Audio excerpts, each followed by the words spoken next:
अगर यहाँ मैंने यहाँ खुद देखा है कि जो महिलाएं अपने बच्चों को पेरेंट्स लेके आते हैं वो खुद डांस सीखना स्टार्ट करते हैं। ऑफिसर्स के जो बच्चे होते हैं वो भी, और आरा के जितने भी बड़े घरों से भी बच्चे होते हैं, उनका एक बिलीव रहता है कि हाँ आशु के यहाँ भेजना है। जगह है यहाँ पे, लोग डांस को सुन के बोलते नाच, एक वर्ड यूज करता है, नाच सिखाई वो, लाइक ऐसे कहते। और भैया जब शुरू किए तो उस टाइम में ना दीदी लोग ही आती थी बड़ी बड़ी, और आशु में खुद एक बच्चे थे, तो पेरेंट्स का ना इन्होंने ट्रस्ट जीता है।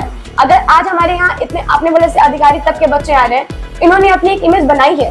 जब ये आते थे ना तो उस टाइम पे आई थिंक आरा के सबसे छोटे कोरियोग्राफर आशु भैया थे। और जैसे कि हम लोग जब किसी प्रोग्राम में जाते थे, खुद इनके गुरु, इनके सारे सीनियर्स वहाँ प्रेजेंट होते थे। उसके बाद भी आशु भैया ने वो मेहनत की जिसमें उन्होंने अपनी मतलब एज अ कोरियोग्राफर अपनी आइडेंटिटी बनाई। नमस्कार, आप देख रहे हैं परिवर्तन न्यूज। परिवर्तन न्यूज में आज एक ऐसे हम संस्थान में आए हैं जो डांस इस लाइफ से पूरे भोजपुर सहित पूरे बिहार में फेमस है। तो इससे हम अक्सर इनका जो भी कार्यकाल देखते रहते हैं, कभी अच्छे अच्छे प्रोग्रामों में, सरकारी प्रोग्रामों में, तो हमको एक जहन में आया जी, आपके चैनल से मैं पूरे शहर वासियों, जिले वासियों को पहले तो नमस्कार करता हूँ। जर्नी तो बहुत अच्छी रही। मैं इसको ये नहीं बोलूँगा कि बहुत स्ट्रगल, बहुत मतलब मेहनत तो हर जगह है, ऐसा नहीं मैं बोलूँगा, लेकिन स्ट्रगल मैंने इस चीज़ की शुरुआत जो की थी तो 2012 में मैं जब 10th पास आउट हुआ था, तब मैंने ये सोचा था कि मुझे एज ए कोरियोग्राफर कहीं काम करना है, एज ए कोरियोग्राफर काम करना है। ये मैंने नहीं सोचा था कि हाँ किसी संस्था को डायरेक्ट करूँगा, किसी संस्था को लेकर के यहाँ तक पहुँचूंगा, यहाँ तक मैं पहुँचूंगा, ये मैंने नहीं सोचा था कि मैं यहाँ तक पहुँच जाऊँगा। 2013 में मैं चंदवा में आता था, यहाँ मैं आया, मैं सिखलाना शुरू किया। मेरी दोनों बहनें हैं, ये लोग सीखना शुरू किया था 2013 में। तो उस टाइम में ऐसा नहीं था कि मेरे पास बहुत ज़्यादा सेटअप था। मेरे पास एक साइकिल थी और मैं जेल रोड से डेली यहाँ आता था। एक मिनट आपको रोकेंगे 10 सेकंड कि हम जानते किसी भी चीज़ को मकाम हासिल करने के लिए अकेले नहीं कर पाता है आदमी। तो इसमें आपका कौन कौन आपका साथी रहा, वो भी आप प्रकाश डालिएगा। जी जी, मेरे लिए मेरी दोनों बहनें ही मेरी साथी रही, ये दोनों हैं। और स्टार्टिंग का जब फेज रहा, जब मैं सिखाना शुरू किया तो मुझे लगा कि इन लोगों को सिखाते हैं शायद कुछ हो। इन लोग भी सीखना शुरू किए उतने ही इंटरेस्ट से जितना मुझे सिखाने का शौक था।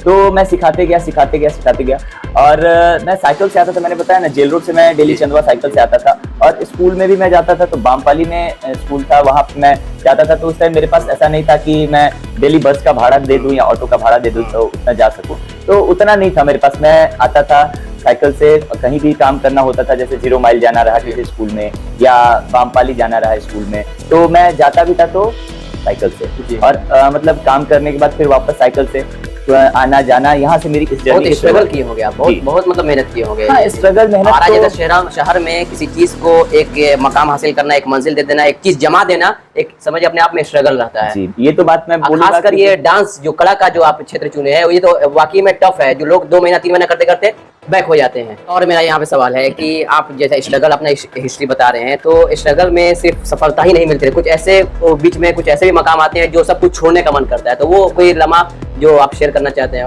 जी बिल्कुल, ऐसा लम्हा आया जब थोड़ा कहीं ना कहीं फैमिली का प्रेशर हुआ, क्योंकि हम उस सेक्टर से, हम उस लोकेलिटी से बिलोंग करते हैं जहाँ इन सब चीजों का अभी भी उतनी प्रायोरिटी नहीं है जितनी हम लोग देखते हैं कि बड़े शहरों में है। उतनी प्रायोरिटी यहाँ नहीं है। तो प्रेशर आया, मैं जॉब की तैयारी करने लगा, लेकिन ये संस्था मैं चला रहा था, मैं इसको रोका नहीं था। संस्था कंटिन्यू वर्क कर रहा था, क्योंकि मेरे माइंड में ये चीज था कि अगर वो नहीं हुआ तो ये तो खड़ा रहेगा। और ये मैं बहुत पहले पढ़ा था कि बिजनेस जो होता है वो कई पुस्त तक चलता है, नौकरी एक ही तक चलती है। ये चीज मेरे मतलब ध्यान में हमेशा था कि एक साइड से उसको करते हैं, देखते हैं जिधर तुक्का लग जाए। उधर नहीं होना था जॉब के लिए, मैं बैंकिंग का तैयारी, कंपटीशन इंस्टीट्यूशन ज्वाइन कर लिया फैमिली प्रेशर से। इस वजह से मैंने किया, लेकिन मेरा दादी के आशीर्वाद से, मम्मी पापा अंकल आंटी के आशीर्वाद से संस्था रन किया, सबका साथ रहा। और मेरी एक अच्छी दोस्त अंजलि, उसने भी इस संस्था को चलाने में बहुत साथ दिया है। मतलब एक ऐसा होता है कि हाँ, एक अगर कोई आवेदन लिख के कहीं जाता है तो उसको भी हम लोग साथ में बैठ के करेक्ट करते हैं। और एक ये आपकी जो संस्था है डांस इज लाइव, आपकी संस्था ये आरा में ही इसको आपने क्यों चुना है? मतलब इसका ब्रांचेस खोलने का, महानगर पटना है जो वाकई में वहाँ आया, आपको पॉश इलाका है, बड़े बड़े लोग रहते हैं, वो सब कल्चर है कि मतलब डांस सीखना, कला सीखना, अपने बच्चों को अपने जो उनके जो भी घर के महिला हो तो वो सीखती है। आरा में वो माहौल नहीं है, तो आरा में ही आपने क्यों चुना? देखिए, आरा मेरी जन्मभूमि है। मैंने कई शहरों में काम किया, मैं मुंबई में भी कई दिनों तक मैंने काम किया है। मेरी जन्मभूमि रही है और शुरू से मेरी एक आदत रही है कि जहाँ मैं जन्म लिया हूँ उसके लिए कुछ करना है। देखिए, हम जहाँ जन्म लेते हैं तो ऐसा तो नहीं है हम जिस माँ के कोख से जन्म लेते हैं उसको भूल जाते हैं। हम जिस धरती पे जिस शहर में जन्म लेते हैं, जिस जिले में जन्म लिए हैं, उसको तो हमको याद रखना होगा ना। बहुत लोगों को मैं देखता हूँ कि जन्म यहाँ हुआ लेकिन वो शहर छोड़ के बाहर चले गए, विदेश में चले गए, लेकिन क्या होता है उनके अंदर रहता है कि मुझे ये कर जाना है, ये कर जाना है। धैर्य रखना होता है, जो आपके नसीब में होगा वही होगा, जो नहीं होना होगा नहीं। चलिए, आपका जो मेहनत है वो कंटिन्यू, वो सफल हो रहा है। और एक और बात कहना चाहेंगे कि एक वक्त था, तो मैंने आपके बारे में हिस्ट्री भी देखा और लोगों से भी जाना कि एक वक्त था कि आप डोर टू डोर बच्चे को पर्दे के आगे रहने की बात है। तो यहाँ पे आपको रोकेंगे, आपकी दोनों बहन से भी हम कुछ सवाल करना चाहेंगे। अदरिका, ये बताइए, आप श्रेय आपको दे रहे हैं तो क्या लगता है कैसे आपको सपोर्ट किया अपने भाई का? क्या ही मैं बोलूँ, हम लोगों ने जितने भी प्रोग्राम्स थे, छोटे या बड़े जो भी प्रोग्राम्स थे, वो हम लोगों ने सारे प्रोग्राम्स किए। अगर भैया कभी बिजी रहते हैं, भैया अगर कभी नहीं रहते हैं, तो उनके गैर मौजूदगी में हम लोग संस्था को देखते हैं और जितना भी हेल्प हो सके, जो भी बच्चे हैं या जो भी हमारे बड़े हैं, जो जिस तरीके का भी जैसा भी उनको डांस सिखाना हो या जो भी करना हो, उस तरीके से हम लोग बहुत मदद करते हैं। आशु भैया पहले, भैया बाद में थे, पहले वो टीचर बनके हमारे लाइफ में आए और उनसे ही हम लोग डांस का पहला वर्ड डी भी सीखे थे कि डांस होता क्या है, कैसे होता है। पहले हम लोगों ने सीखना शुरू किया, देन भैया के साथ रह के फिर हम लोगों ने कैसे सिखाते हैं, क्या करते हैं, वो सब कुछ हम लोगों ने सीखा। और वामिका जी, आप बताइए आपका क्या रोल रहा है ये संस्था को यहाँ तक लाने में, बताइए। मेरा तो वैसे अगर मैं एज ए स्टूडेंट कहूँ तो मैं अपना कोई रोल नहीं बोल सकती, क्योंकि भैया मेरे टीचर हैं और मैं बस इतना कहना चाहूँगी कि मैं इनकी शायद मतलब यहाँ पे पहले स्टूडेंट हूँ और मैंने इनको उस वक्त से स्ट्रगल करके और बच्चों को सिखा के इस लेवल तक पहुँचाते देखा है। मतलब आज मैंने शुरू किया ना, लिटरली खुद एक बच्चे थे और जब वो यहाँ आते थे तो क्योंकि जैसे उन्होंने बताया कि ये जो जगह है यहाँ पे लोग डांस को सुन के बोलते नाच, एक वर्ड यूज करता है, नाच सिखाई वो, लाइक ऐसे करके। बट यहाँ पे जब आज मैंने शुरू किया ना, तो मैं बताना चाहूंगी कि यहाँ सबसे पहले लड़कियां ही आना शुरू की थी, वो भी ऐसा नहीं कि छोटी लड़कियां आ रही मुझसे। ये बात सही है कि मेरे साथ ये रहा है। हाँ, हमेशा लड़कियां, आशीर्वाद सबसे ज्यादा रहा। आज भी आपने लास्ट इंटरव्यू में देखा भी था कि सबसे ज्यादा मेरे पास लड़कियों का ही स्ट्रेंथ है। तो और भैया जब आज शुरू किया तो उस टाइम में ना दीदी लोग ही आती थी बड़ी बड़ी, और आज में खुद एक बच्चे थे, तो पेरेंट्स का ना इन्होंने ट्रस्ट जीता है। अगर आज हमारे यहाँ इतने आपने बोले से अधिकारी तक के बच्चे आ रहे हैं, इन्होंने अपनी एक इमेज बनाई है। जब ये आते थे ना तो उस टाइम पे आई थिंक आरा के सबसे छोटे कोरियोग्राफर आशु भैया थे। और जैसे कि हम लोग जब किसी प्रोग्राम में जाते थे, खुद इनके गुरु, इनके सारे सीनियर्स वहाँ प्रेजेंट होते थे। उसके बाद भी आशु भैया ने वो मेहनत की जिसमें उन्होंने अपनी मतलब एज ए कोरियोग्राफर अपनी आइडेंटिटी बनाई।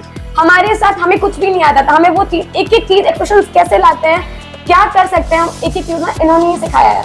तो मैं अभी भी ये तो कभी नहीं कह सकती कि मैं कोई मदद करती हूँ, मेरे हिसाब से मैं कोई मदद कर ही नहीं सकती हूँ, लेकिन हाँ इतना पता है कि अगर इनके साथ रहूंगी तो मैं साथ रह के तो कुछ भी सीख के कर सकती हूँ। और एक छोटी सी बस बात बताना चाहूंगी कि आशु भैया जब यहाँ पे आए थे तो डांस लाइफ इंस्टीट्यूट हमारा नहीं था।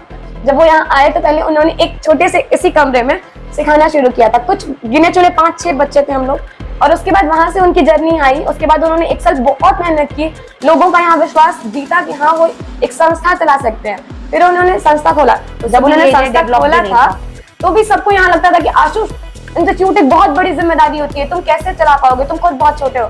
लेकिन आशु भाई ने ना लिटरली बहुत मेहनत की। उन्होंने मतलब एकदम छोटी सी चीजों पर भी इतना वर्क किया ना कि आज उन्होंने वो मतलब अपनी जगह बनाई है कि बड़े बड़े शहर से भी अगर कोई मतलब ऑडिशंस होते हैं तो बाय नेम इनको कॉल आता है एज अ जज जाने के लिए। तो ये इन्होंने खुद अचीव किया है।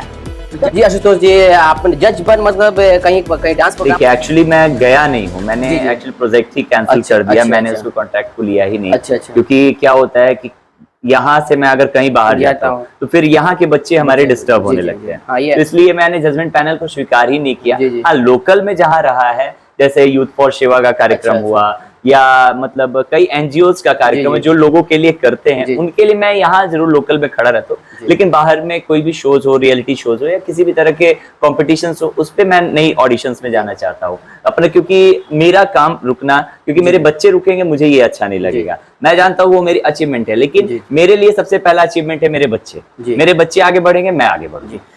क्या मैसेज रहेगा अभी लास्ट मैसेज क्या रहेगा भोजपुर से पूरे बिहार वासी को, क्या मैसेज रहेगा? देखिए, मैं सबको यही बात बोलूंगा कि कहीं ना कहीं हम हार जाते हैं, थोड़े में हम हार जाते हैं। बहुत बड़ा करने की सोचते हैं लेकिन थोड़े में हार जाते हैं। जब कुछ बड़ा पाना होता है ना तो मेहनत करनी पड़ती है। और मैं एक सिंपल चीज जानता हूँ, प्रैक्टिकल चीज है। बहुत लोग बोलते हैं कि शिक्षा में लोग पैसा कमा रहे हैं। जी भैया हम कमाएंगे नहीं तो खाएंगे क्या? कैसे? जी। प्रैक्टिकल मैं बात बोल रहा हूँ। लेकिन पैसा हर जगह है, रोड पे फेंका हुआ है, जी। आपको कमाने आना चाहिए। जी जी ईमानदारी अगर आपके अंदर है ना, आपको पैसा जरूर समस्या आती है, जी। पैसा जरूर आ जाता है जी। आपके पास। तो ईमानदारी से अगर आप काम करेंगे तो आपको जरूर जरूर जरूर सफलता मिलेगी। तो आपके भोजपुर वासियों से यही मैसेज रहा है कि ईमानदारी से आप जो भी कार्य हाँ, कीजिए, जो भी ईमानदारी से रहे, कीजिए। जो भी काम करें आप हाँ। ईमानदारी से करें, क्योंकि सफलता उसी में है। ईमानदारी के पीछे सफलता जुड़ी होती है। जी। क्योंकि आंटी ने मुझे एक बात बोला था कि जब आपने कुछ देर पहले सवाल किया एक मेरे से कि एक समय आया होगा कि मैं सब कुछ छोड़ दूं। छोड़ उन्होंने मालूम है क्या बोला था? एक बात आज भी मुझे याद है, एक बात आंटी की और एक बात मेरे पिताजी की। पिताजी कहते थे हमेशा कि सीखी हुई विद्या कभी भी बेकार नहीं जाती है। वो चीज आज भी मुझे याद है। जी। और आंटी ने एक बात कहा था, जिसमें कोई बात होता है, जी जी। जिसमें कोई बात होता है उसी की आलोचना होती है। अच्छा, तो बहुत बहुत धन्यवाद परिवर्तन न्यूज में टाइम देने के लिए आपका। और हम आपसे अब डांस इज लाइफ से बहुत जल्दी कोई कंपटीशन होने वाला है, तो हम नेक्स्ट एपिसोड में इनसे और भी बहुत सारी चीज़ों की जानकारी लेंगे। तब तक के लिए अलविदा देते हैं। कैमरामैन आशीष के लिए मैं परिवर्तन न्यूज आसिफ अली।